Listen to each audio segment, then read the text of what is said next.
With a twist ang hatid ng ilang Pinoy sa kanilang bersyon ng kakaning bibingka na patok ngayong magpapasko.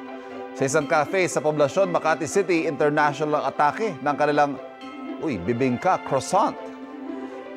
Nakapalaman sa croissant ang kanilang salt and egg custard.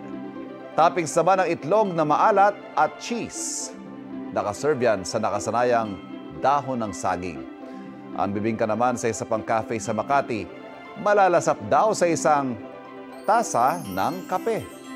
Yan ang kanilang special bibingka latte na may coconut syrup, queso de bola at itlog na maalat. Ang dahon ng saging tinotorch para sa aroma ng bibingka. Kapuso, huwag magpapahuli sa latest news and updates. Mag-iuna ka sa balita at mag-subscribe sa YouTube channel ng GMA Integrated News.